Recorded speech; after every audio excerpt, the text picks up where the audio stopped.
আলাইকুম ওয়া রাহমাতুল্লাহ। সম্মানিত দর্শক এবং শ্রোতা মণ্ডলী, আজ বেশি লম্বা লাইভ করব না, একেবারে সংক্ষেপে অল্প কিছু কথা বলবো। প্রথমত, নিজের শরীরটা বেশি ভালো না, কিন্তু টাইমটাকে ঠিক রাখার জন্যই আর কি লাইভে আসা। আজ আমার লাইভের 41তম পর্ব।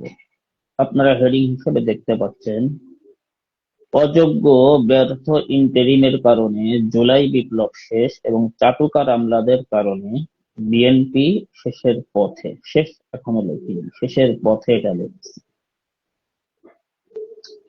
দেখেন, জুলাইয়ের বিপ্লবের মেন আকাঙ্ক্ষা ছিল যে জনগণ তারা তাদের মনের ভাবকে স্বাধীনভাবে প্রকাশ করতে পারবে। এই দেশ থেকে দুর্নীতি, স্বজন প্রীতি দূর হবে। কোটা এটা এক প্রকারের স্বজন প্রীতি, দুর্নীতি দূর হবে, এটাই ছিল মেন আকাঙ্ক্ষা। গণতন্ত্র বা নির্বাচন এটা জুলাইয়ের একটা ফোর্স সাবজেক্ট ছিল, জুলাই আন্দোলনের বিপ্লবের। কিন্তু দেখেন, দুঃখজনক হলো বাস্তব সত্য যে আজও আমরা মুখ খুলে কথা বলতে পারতেছি না। বিশেষ করে সম্মানিত উলামায়ে কেরামের কণ্ঠ রোধ করার জন্য সারা বাংলাদেশে যেভাবে উঠে পড়ে শুধুমাত্র বিএনপি নয়, জামায়াতের লোকজনও লেগেছে, কল্পনাতীত। কোন ইমাম যদি জামাত এমন কোন কোরআন ও হাদিস থেকে বক্তব্য দেন যেটা জামাতের বিরুদ্ধে যায়, সেখানে নোটিশ দেওয়া হচ্ছে, ইমামকে হুমকি দেওয়া হচ্ছে, মসজিদ থেকে বের করে দেওয়া হচ্ছে। কিছু চিঠি, কিছু হুমকি আপনারা অনলাইন প্ল্যাটফর্মে ইতিপূর্বে দেখতে পেয়েছেন। এমনকি আজকের দিনও আমাদের খুলনা ফুলতলাতে মুফতি মাসুম বিল্লাহ যশোরী হযরত যে মসজিদের ইমাম ছিলেন, তাকে বিএনপির পক্ষ থেকে থ্রেট দেওয়া হয়েছে এবং বলা হয়েছে যে আপনি সাবধান হয়ে যান, তা না হলে আমরা যে কোনো সময় নতুন খতিব আমরা রেখে নিব যদি আপনি আমাদের বিরুদ্ধে বলা বন্ধ না করেন।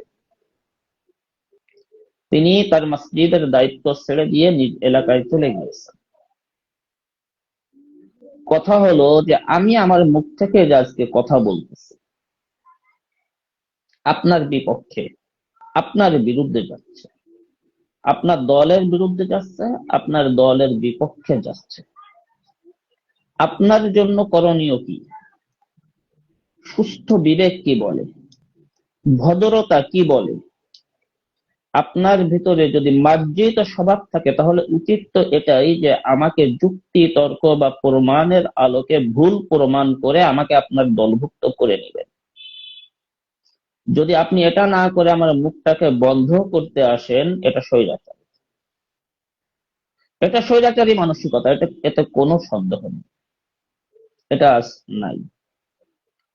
এরপরে আসেন দুর্নীতি, স্বজন প্রীতি। এটা তো চূড়ান্ত ভাবে, বরঞ্চ দুর্নীতি আমার যা মনে হচ্ছে যে আগের তুলনায় কম চলতেছে না, কিছু কিছু জায়গায় হয়তো বেশিও চলতেছে। কিভাবে? যেমন আগে চাকরির জন্য ঘুষ নেওয়াটা ছিল ওপেন সিক্রেট, এখন ঘুষ নিতে গেলে একটা হিসাব করে নিতে হয়, নিজের রিস্কে নিতে হয়। উপরস্থ কেউ দায়িত্ব নেয় না ঘুষে। ঘুষে যদি কেউ ফেঁসে যায়, তাকে বাঁচানোর দায়িত্ব উপরের নেতা বা উপরের অফিসার নেয় না, আগে তো নিত। এই জন্য কি হয়, আগে যে চাকরিতে 5 লাখ টাকা লাগতো, এখন সেটা 10 লাখ টাকা লাগে, ঘুষ ডবল হয়ে গেছে। কিন্তু বাহ্যিক ভাবে নাম হচ্ছে না, কোনো ঘুষ নেই। এরকম ভাবে ঘুষের মাধ্যমে তো স্বজন প্রীতি অটই হয়, দুর্নীতি এইভাবেই চলতেছে।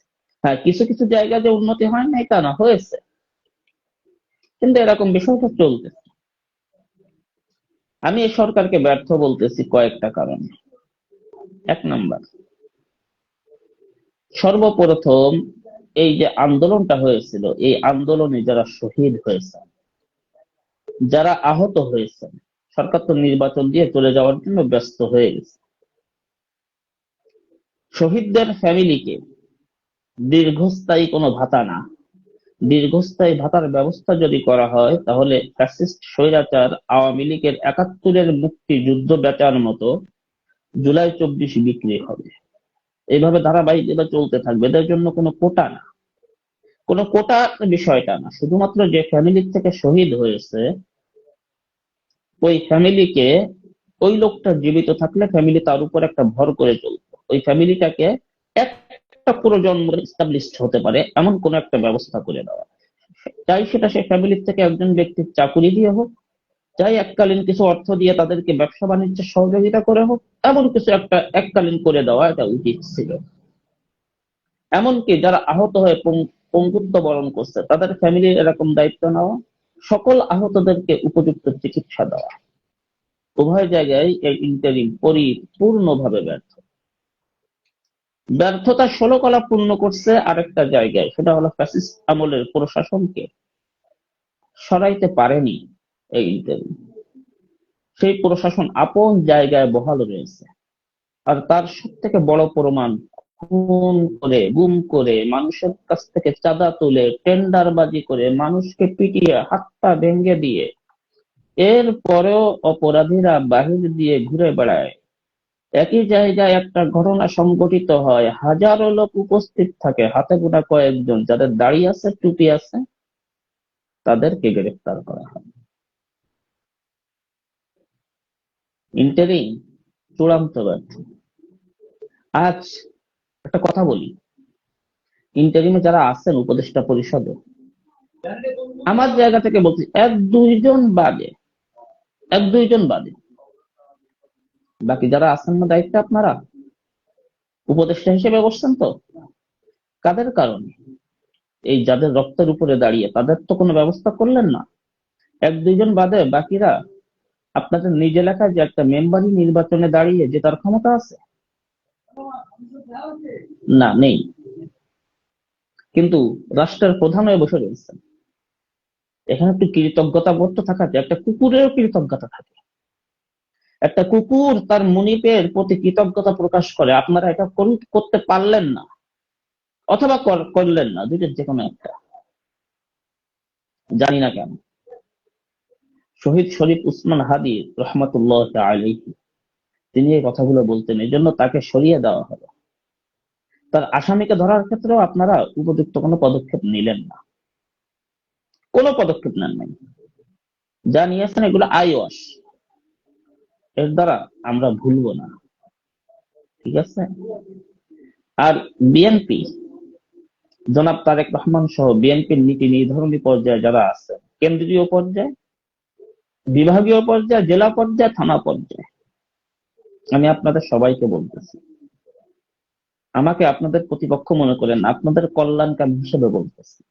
রাত্রে বালিশে মাথাটা দিয়ে শুয়ে আমার এই কথাটাকে একটু চিন্তা করেন, তখন বুঝতে পারবেন যে আমি কল্যাণকামী বন্ধু হিসেবে সমালোচনা করতেছি নাকি শত্রু হিসেবে সমালোচনা করতেছি, তখন বুঝতে পারবেন।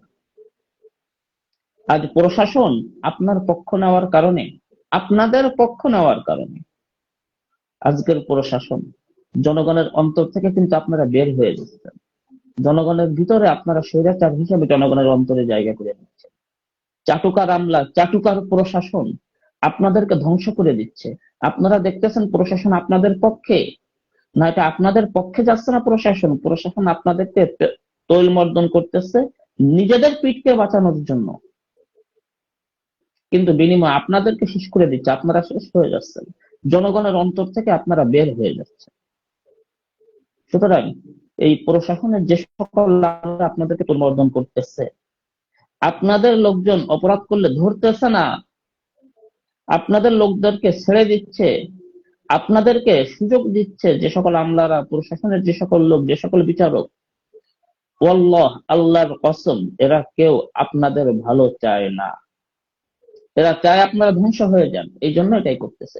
এরা চায় জনগণ আপনাদেরকে শত্রু জ্ঞান করুক, এই জন্য এটা করতেছে। এদেরকে চিহ্নিত করুন, এদের কাছ থেকে অন্যায় সুবিধা নিয়েন না। আর ন্যায়সঙ্গত অধিকার অবশ্যই আদায় করে নেন, কিন্তু অন্যায় সুবিধা নিয়েন না। আর ইন্টারিমকে আমি লাস্ট আরেকটা বার্তা আমার জায়গা থেকে দিতে চাই। জানি না আমার বার্তা আপনাদের পর্যন্ত পৌঁছবে কি না, এটা আমি জানি না, ইতিপূর্বে একাধিক ভিডিওর মাধ্যমে একাধিক বার্তা দিয়েছি, একাধিক কথা বলছি। এর ভিতরে একটা বার্তা সরাসরি ধর্ম উপদেষ্টা এবং ইসলামিক ফাউন্ডেশনের গভর্নর মহোদয় মুসাদ্দিক বিল্লাল মাদানির কাছে আমি সরাসরি সামনাসামনি বলছিলাম, সেটা কার্যকর হয়েছে। তাদের জায়গা থেকে তারা কার্যকর করেছেন, কিন্তু বাকি আমার এই ভিডিওর বার্তা মনে হয় না ওই পর্যন্ত পৌঁছায়। আর পৌঁছাইলে তারা কার্যকর করবেন কিনা এটা তারাই ভালো জানেন, আমি জানি না। যাই হোক, একটা কার্যকর হয়েছে এতটুকুই আমি জানি। তা যাই হোক, একটা বার্তা দিচ্ছি, সময় তো হাতার 1 মাসও নাই। এরপরে তো বিদায় নিয়ে চলে যাবেন, নির্বাচন দিচ্ছেন।